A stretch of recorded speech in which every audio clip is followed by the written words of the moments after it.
He threw a big party at his house. Only 2 people didn't show up, Mom and Dad. They couldn't come. They were locked in the bedroom. Dead. When the party's over. His mom took his phone away, and he said he was going to kill her. And he did. They threw a blowout party with his parents still in the house. My eyes popped up. This is real. Now his friend takes you inside the crime. He showed me blood splatter on the baseboard. I told him that I was getting the hell out of there. A tug of war over who's in charge. And his parents plan to stop him until he stopped them first. Killer party. Plus, I don't care if you're in the Wild West. I don't care if you're in the hood. There was no honor in shooting somebody in the back. a parent's nightmare. A good son experimenting with drinking, and then sneaking home and climbing through the window of the wrong house. Inside, a terrified neighbor with a gun. A look inside the investigation, and a heartbroken father retracing his son's last steps. I was absolutely outraged. When the party's over. Welcome to 2020 on ID. I'm John Quinones. The teenage years can be rough. Parents setting limits, kids pushing back, challenging authority. It often becomes a tug of war over who's in charge.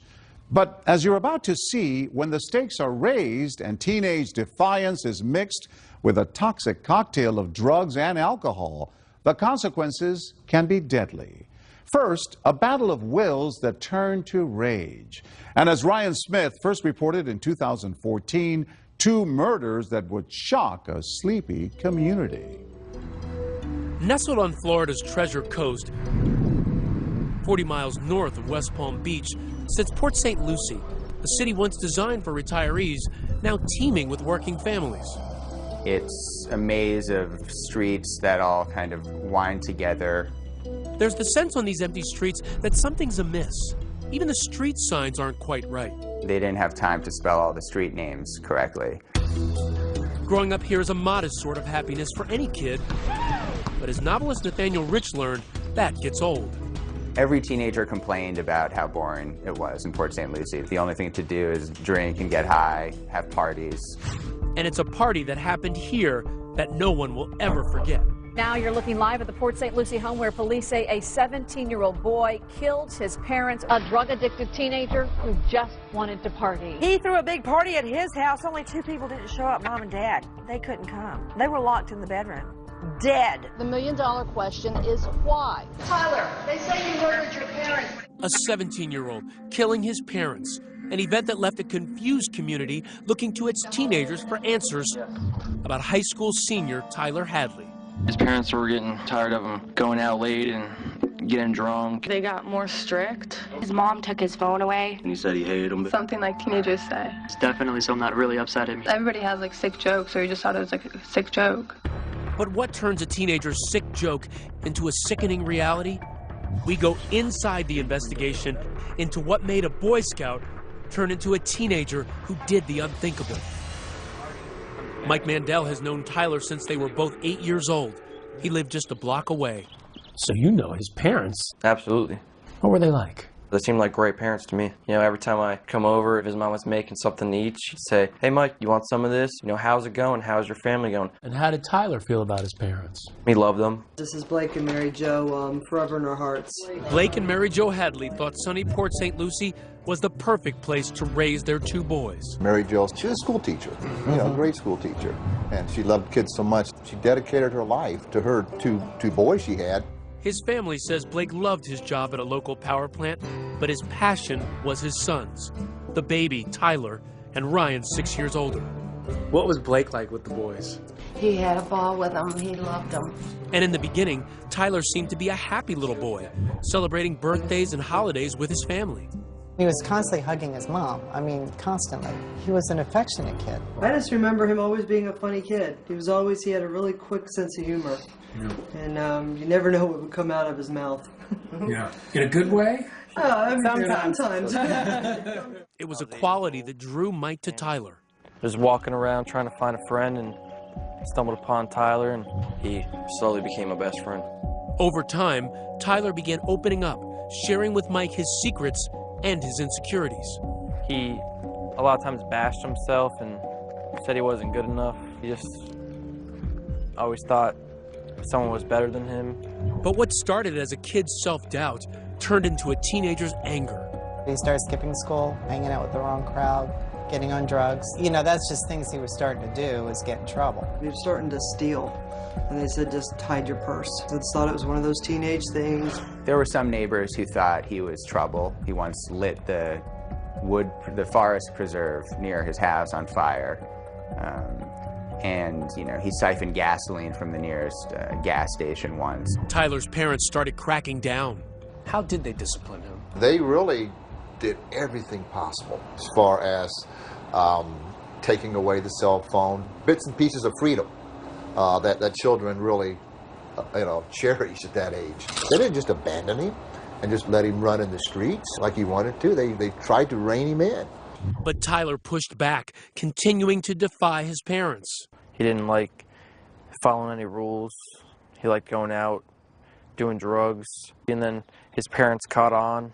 He was already comfortable living that way, and he didn't want anyone to change it. Nancy Grace has followed this case. They were beginning to discipline him more and more. And by that, I don't mean take him out to the woodshed and give him a spanking. They would take away privileges. Well, Hadley would have none of that. His frustration and anger mounted.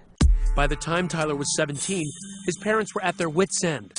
They put him into an outpatient substance abuse program, but nothing changed. He came home drunk one night, and he crawled through his window when his parents woke up, and then they took away his phone and his car. He felt that she was over-disciplining him, and he said he wanted to kill her. Did it sound like he might actually do it? Absolutely not. And Tyler's parents were keeping a closer eye on him, taking him to a family reunion in Georgia just 1 week before life would change forever. We really enjoyed having him. He was very polite. I never saw Tyler lose his temper, ever. That's what is so bizarre.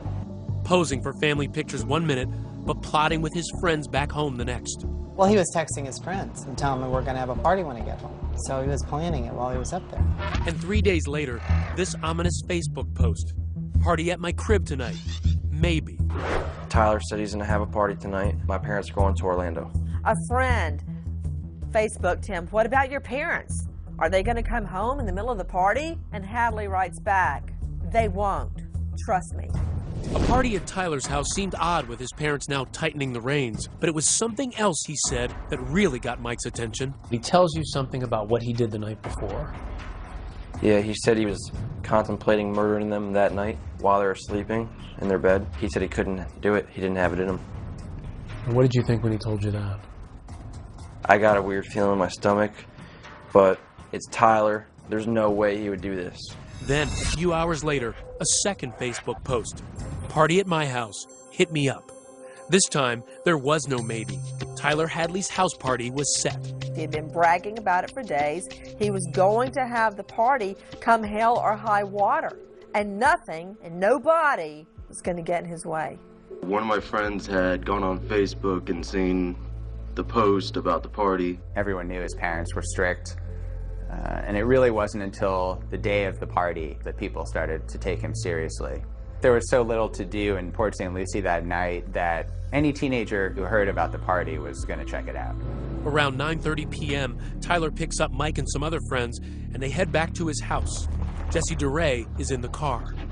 When we were pulling up to Tyler's house, he said something real crazy is going to come out in the next week. I said, what do you mean? And he said, you'll find out. Did you see any other family vehicles there? Yeah, and I thought that was kind of strange that his mom's car was there too. I asked him where his parents were, told me they were in Georgia. It was a free-for-all. Kids could smoke inside the house. They were drinking. Kids were bringing beer and pot and pills. What's it like inside? Young people drinking and sitting around talking. But the weird thing was most people in there, Tyler didn't even know. I didn't know them. They were strangers. You think he wanted to be known as having this huge party? Maybe. That's the only thing that makes sense. As the rowdy party rages on, a neighbor across the street makes a noise complaint. I woke up to, squealing tires and kids hanging out of the car, yelling. So I did call 911. Officers respond, but with no immediate cause for alarm, they leave the teens with a warning. When we come back, kids at the party are noticing there's something strange about this place, but only best friend Mike Mandel will discover how strange behind this door. My eyes popped up. This is real. He's claiming that he killed his parents. Stay with us.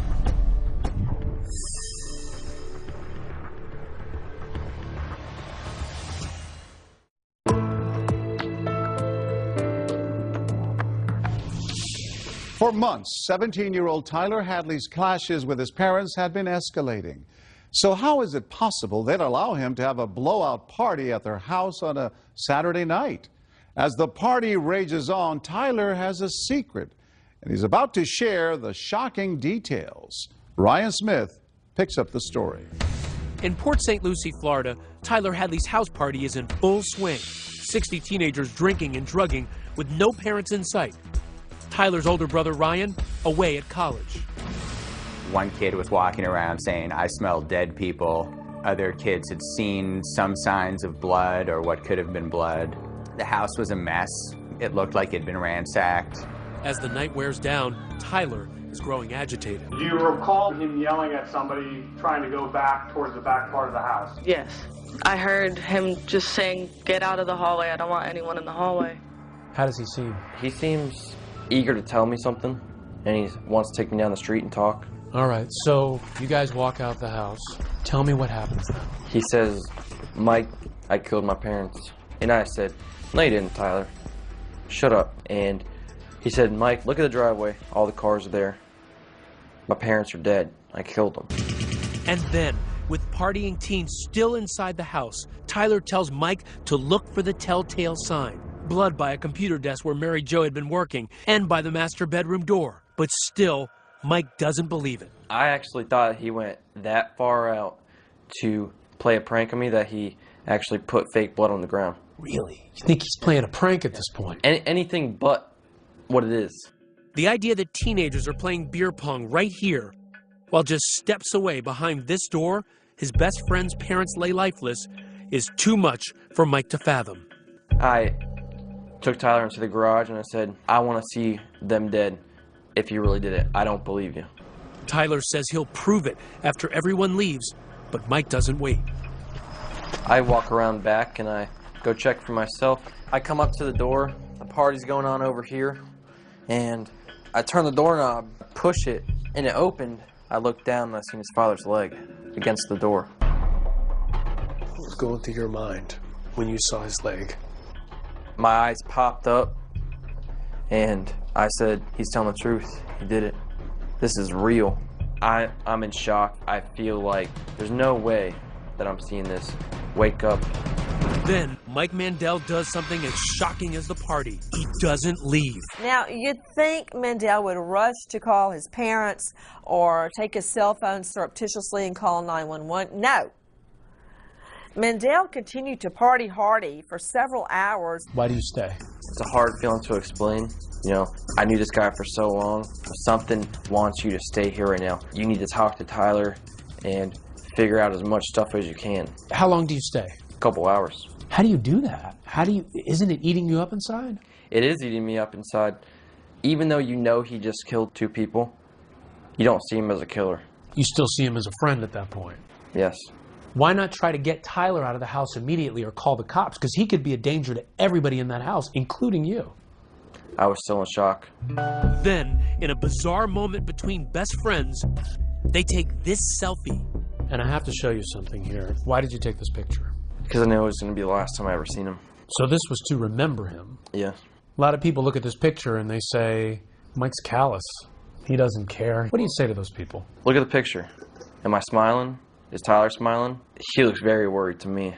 And he looks very scared. And how do you look in this picture? I look like that this is the worst day of my life. I knew I was going to call the cops on him when I took that picture. In shock and unable to keep it to himself, Mike tells another friend. And he showed me blood splatter on the baseboard. Baseboard? Near his parents' bedroom. What did you do? I basically told him that I was getting the hell out of there. I was like, "I'm leaving. You can come with me." Mike is still reluctant to leave his best friend, but when he finally does, Tyler is quick to notice. Tyler calls me on my cell phone and he said, "Mike, where'd you go?" you know? The party's still happening. And I said, Tyler, I'm tired. It's 4 in the morning. I'm going to sleep. And he said, okay, man, well, I'm having a party tomorrow. Are you going to come? And I said, yeah, I'll be there. This is a party Tyler never wants to end. And at 4:40 a.m., he posts on Facebook, "Party at my house. Again, hit me up." But Mike Mandel won't be there. And immediately after I hang up the phone, I call Crime Stoppers. He got a call from our call center, and he's claiming he killed his parents. I'm sorry, he did what to his parents? He's claiming that he killed his parents. What were you thinking as you're making that call? You know that what you're telling Crime Stoppers could send him to jail for the rest of his life. It wasn't a good feeling, but, you know, even though I was in shock and I didn't believe it, you know, I still knew that I had to do the right thing. And if I didn't call, I would live with that for the rest of my life. And the friend Mike told calls police too. He did something to his parents. Did he hurt them? Are they still alive? My understanding of it was that he killed them. Like, the bodies are supposed to be at his house. I don't think it's a joke. The kids I spoke to who were at the party were shocked that they had been at a murder scene, but they also thought it was pretty cool that they'd been at this famous party.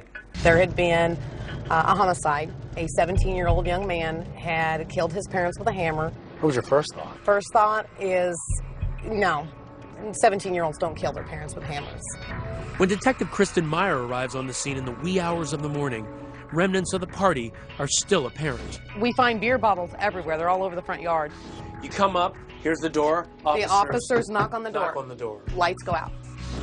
So one officer gets cover and starts calling for backup. And this officer here, the door opens. And there stands Tyler. When we come back, she grabbed her head and said, "Why, Tyler, why?" It's the question everyone wants answered. Why did Tyler snap? Was it a threat, a final ultimatum from his parents that pushed Tyler too far?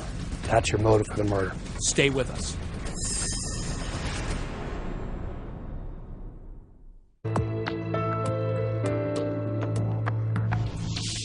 Tyler Hadley has delivered exactly what he promised, the teenage party to end all parties, free-flowing drugs and alcohol with no parents in sight.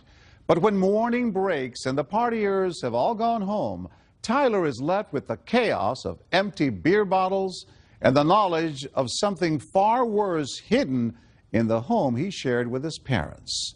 Once again, Ryan Smith.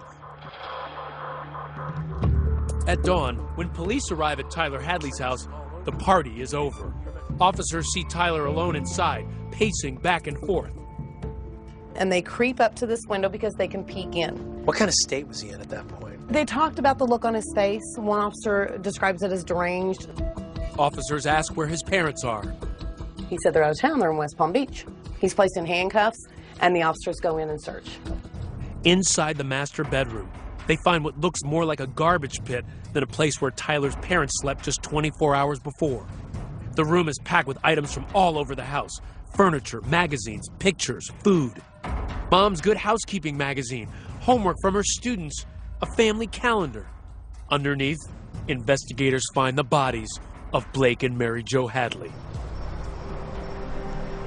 It's the darkest turn possible for a Saturday that began with ordinary errands for the Hadleys. A trip to the local farmer's market, a visit to a dress shop. They were back home early afternoon. His father taking a nap, his mother at the computer. Tyler told his best friend Michael Mandel that to psych himself up, he listened to the Lil Boosie song, Feel Lucky. Got it on your mind, I want you to feel lucky. Then he grabbed a hammer. He said he stood behind his mother for 5 minutes while she was on the computer trying to figure out whether or not he should hit her or not, and then at some point he hit her. Mary Jo's screams woke his father. He rushed to the doorway and was stunned by what he saw. And he couldn't even move. And Tyler said he ran up to his father, hit him, and his father asked him why he's doing this, and he said, "Why the f*** not?" Tyler told him that he then dragged his parents' bodies to their bedroom, then spent hours cleaning up the blood, stripping the walls, leaving empty hooks where family photos once hung, adding them to the pile. At some point during all of this, Tyler makes that post on Facebook that the party is on. He uses his parents' ATM card to withdraw $400 in cash and buys beer for the party. At the party, he's having a great time. He's playing round after round after round of beer pong. He's laughing, he's joking, he's planning a party for the next night. What occurred that day was what can only be described as one of the most heinous, cold-blooded, and calculated murders I've seen in 23 years as a prosecutor. The prosecutor assigned to the case, Tom Bakkedahl, tries to make sense of the grisly murders. This is not your kid from the wrong side of the tracks. This is not your kid who was raised in an abusive, violent family. And these parents gave him everything. Investigators find evidence that points to premeditation. For months, Tyler repeatedly talked about killing his parents to his friends. His mom took his phone away, and he said he was going to kill her. He said something about, oh, I'm going to kill my parents. I just specifically remember him saying, I'm going to kill my parents. He just said it with a smile, so that's why no one took it too serious. But no one knew just how calculating their friend was. He hid his parents' cell phones before killing them, and with no landline, he knew they couldn't call for help. Less than a month before he was to face trial, Tyler pleaded no contest, leaving a controversial question: his punishment. He could be protected by a 2012 Supreme Court decision, which ruled that for juveniles, a mandatory sentence of life without parole is unconstitutional. But prosecutors argue that with a crime so heinous, Tyler should never see the light of day. He has sentenced the whole family to life. But Tyler's defense team argues that Tyler was mentally ill. The major depressive disorder. He had issues with anxiety and depression. He was suicidal. And low self-esteem. He was drinking heavily and abusing drugs. It was not one thing alone. It was the deadly combination of them all. But the counter to this would be a lot of people have disorders, take drugs, some even take illegal drugs, his choice, yet they don't kill their parents. What I think is one of the most important factors is the juvenile brain. The juvenile brain does not fully develop until the age of 25. Adolescents don't show the same abilities to control, regulate, and identify their emotions as adults. Expert Dr. Randy Otto says the lack of control can turn teen impulse into action. The frontal part of the brain is not functioning as fully as it would as an adult to kind of keep that in check. So you have the emotional upset without the part of the brain that is focused on deliberation, reflection, and planning and consideration. But the prosecutor says Tyler, just 153 days shy of his 18th birthday, should be treated as an adult. The state's president? This is not a youthful act of indiscretion. As for the motive, could it really just be the party? The prosecutor poured through messages Tyler exchanged with his friends for clues. In them, Tyler complains about the outpatient rehab program he's in, writing, "I seriously hate that for real." But ultimately, we think that what happened was that the parents had threatened to put him into a full-blown inpatient program to commit him. Institutionalized at a home for troubled teens. You're going to take away what I want to do, and I don't like it. Right. That's your motive for the murder. The decision over Tyler's fate has ripped the family in two. Mary Jo's mother, Tyler's grandmother, hoping for parole. I just want Tyler not to spend the rest of his life in jail because I know he's a life worth saving. But for his father's family, like Mike and Cindy Hadley, forgiving their nephew is out of the question. I can never forgive what he did. Maybe someday. I can't say never. I don't know. Do you think he understands what he's done to your family? I really don't know at this point. This is a cold-blooded murderer that we're talking about here. Yeah, he's my nephew, and I love him. All right? There's only one sentence. It's life in prison. You don't think there's any way he could rehabilitate himself and be a productive member of society? Would you want him living with you if he got out? Mike's concern now entirely for Tyler's brother Ryan. That's the person that we need to feel sorry for. He lost his entire family. You know, he lost 3 people, his mom and dad and his brother. Could you state your name, please? Ryan Blake Hadley. Do you love your brother still? I do love my brother. Do you hurt for your brother still? Yeah, I hurt for my brother. But that love for his baby brother has its bounds. Under what circumstances would you like to maintain this relationship with your brother? What I want is for him to get the maximum penalty possible. Mr. Hadley? Finally, Tyler speaks publicly about the crime, but offers little insight. I'd like to direct this to my entire family. All of them. Everyone. All of them. And I know it's hard to understand, and you can't begin to explain, what happened. I just want everyone to know that I am truly sorry for the acts I committed. The judge was unmoved. It is hereby the judgment and sentence of the court. The defendant be sentenced to life without the possibility of parole. No one wants to see a youth behind bars, but in this case, he murdered both of his parents. A colder heart I've never seen. If he were here today, if you could speak to him directly right now, what would you say to him? Well, of course I'd ask the question, why? I might ask him, you miss your mom and dad? Didn't they mean anything to you? Was it worth it? Are you happy now? I hope that party was worth it.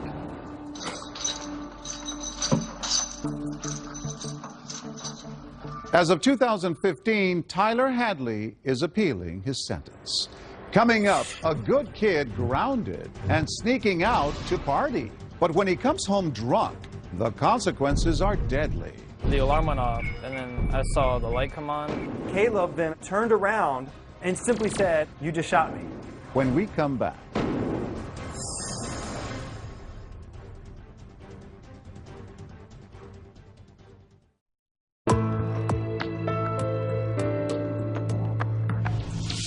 It's not unusual. A teenager sneaks out at night thinking his parents won't notice. A party, drinking alcohol, and he'll be back in bed before the rest of the house wakes up.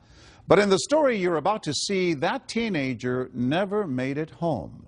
As Deborah Roberts first reported in 2014, only 2 people will ever know for sure what happened that night.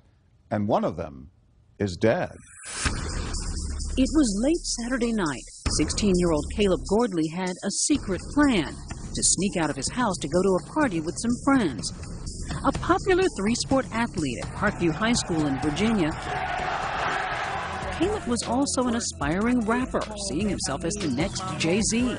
The days go fast, but the time moves slow. It's like I'm stuck in sand, but I can't ever let go. Hey. He was a self-proclaimed rapper going by the name of Prince George. Yo, Caleb, Prince George. I like the core was his music, was his lyrics. I have 85 songs that I've collected.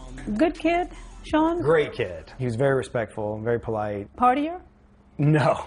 Like, he did not drink, and that's what makes that night even more peculiar, even more odd. We're walking to school. And out of character for Caleb. He's not much of a drinker, but he just, I guess, wanted to try for that night. Yet the one time Caleb decided to let loose, he would wind up dead in a stranger's home. It all began with the typical teen punishment. He had been grounded because he went to the park on a Sunday afternoon after I told him to clean his room. I said, 1 week, you cannot go anywhere. You go to school, you go to practice, whatever, you're coming straight home. And he accepted. He doesn't talk back. He doesn't get up in my face. He said, all right, Dad. Yeah. By the end of the week, Caleb is itching to get out of the house. We really want to party, don't want to get nothing. Tweeting throughout the day, honestly, who's throwing a party tonight? I'm trying to have fun tonight, no lie. Caleb and sister Eden are living with their dad. Their parents, Sean and Janae, are divorced. Their firstborn was a natural ham. Caleb, here at 6, busting a move to NSYNC's Girlfriend. He just had that energy that really attracted a lot of people to him because he was so fun and good-hearted. He just loved laughing and joking.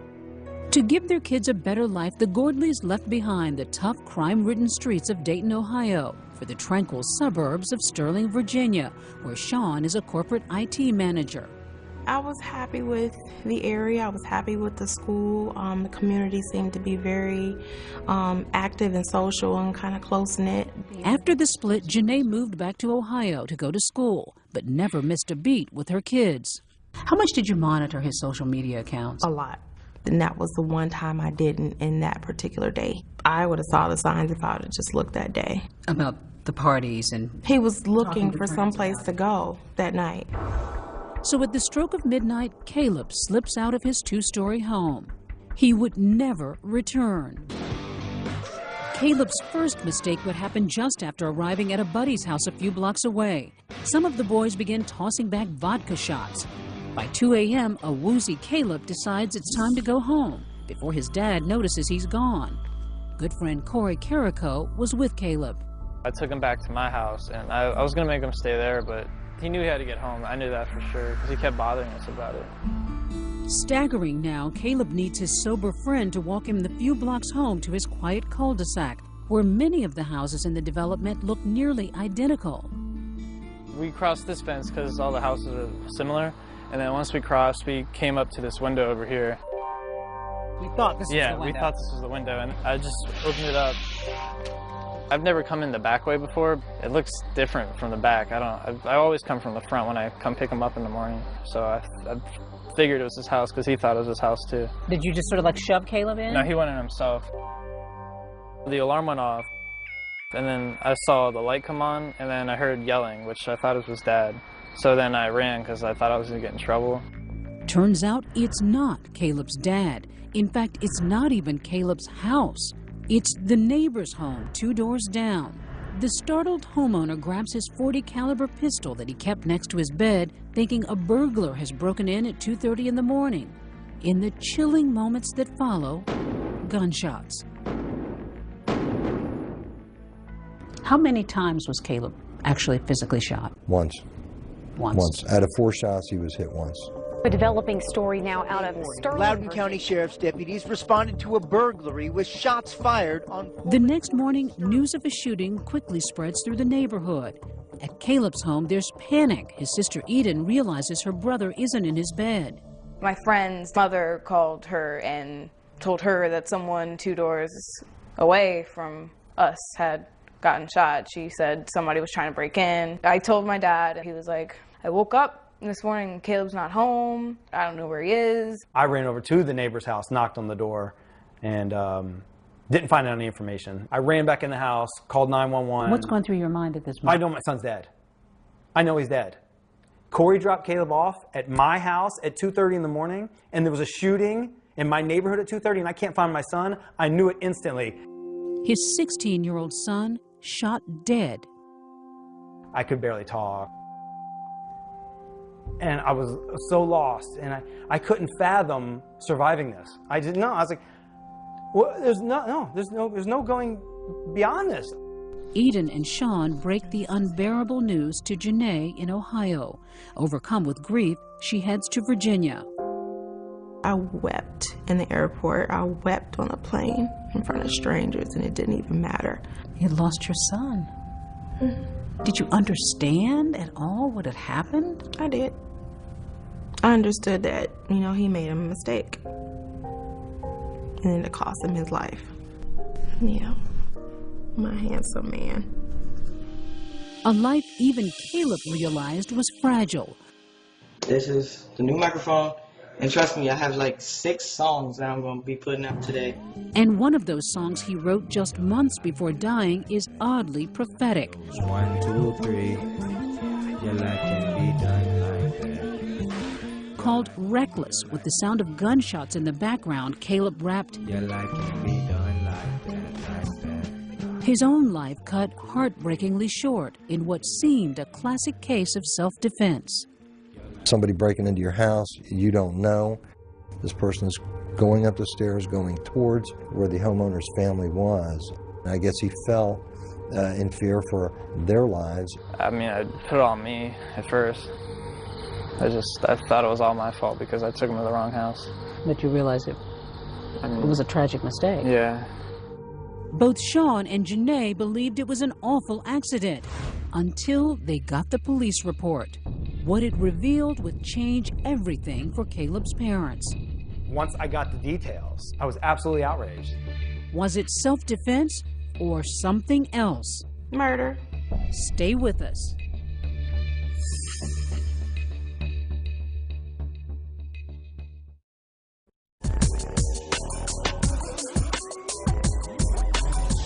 Yeah. After a night of drinking, 16-year-old Caleb Gordley mistakenly entered the wrong house and was shot dead by his neighbor just 2 doors down. In the immediate aftermath of the shooting, Caleb's father, Sean, was on a mission. And that was to let the world know my son made a mistake. He was not there to harm anybody. He was not there to rob anybody. That's all I cared about, letting everybody know he went to the wrong house. You said right after this happened that you felt forgiving towards your neighbor. Correct. Do you still? No, not 1% forgiving. I'll tell him right here and right now, I apologize for my son entering your house. I will take that. Beyond that, there was no forgiveness. Once I got the details, I was absolutely outraged. It was a horrible, horrible set of circumstances for the family, horrible set of circumstances for the shooter. But 5 months after their neighbor, seen here and identified by others in the neighborhood, shot and killed their teenage son, my son is gone. And nothing will bring him back. Sean and Janae are no longer conciliatory. It sounded like a mistaken identity. Someone thinks there's a burglar in their home and they're trying to defend themselves. At no point during the homeowner's count of the events did he ever describe Caleb in any way being aggressive, ill intent. He did not approach him. He did not come after him in a violent way. In fact, Corey Carrico says his friend Caleb was visibly impaired when he tried getting him home. Yeah, he was stumbling a lot. He fell down on the sidewalk a couple times. I mean, even though he had to be home, I probably should have just kept him at my house. Or waited a little bit longer. Sean is convinced that his son was confused, since his home has a nearly identical floor plan to the neighbor's. From the vantage point upstairs, Sean showed us what he thinks happened, according to the police report. He was crawling into his window. Correct. Where do you think the homeowner saw him first? According to the police report, the homeowner came down this hall, immediately saw Caleb in the kitchen area. He saw his face, he did not recognize him, and he yelled at him to get out of the house. He suspects his intoxicated son believed he was hearing his dad's angry voice. So Caleb would have continued on thinking he's going to his bedroom, you think? Yes, correct. But remember, the 6-foot-tall boy is in his neighbor's home and headed toward the bedrooms where his neighbor's fiancée and son are staying. The homeowner said he made eye contact with Caleb, and there was a dazed look on his face. So he knew he was on drugs, alcohol, whatever the case may be. And as he came up the steps, he said he saw no weapon. His neighbor then yells out and fires a warning shot, fearing the unknown intruder who's making his way upstairs near his family. Caleb then, according to a statement, turned around, didn't attack the person shooting at him, and simply said, according to the statement, "You just shot me." Then the end for Caleb, an ending Sean finds unconscionable. The autopsy report revealing the cold, hard fact that Caleb was shot in the back. The homeowner angled against the wall and fired through Caleb's chest, and then a fourth shot past Caleb's head that he aimed at his head, missed. Caleb then took 2 more steps and fell face down on the floor, right in front of what he thought was his own bedroom. I don't care if you're in the Wild West. I don't care if you're in the hood. There was no honor in shooting somebody in the back.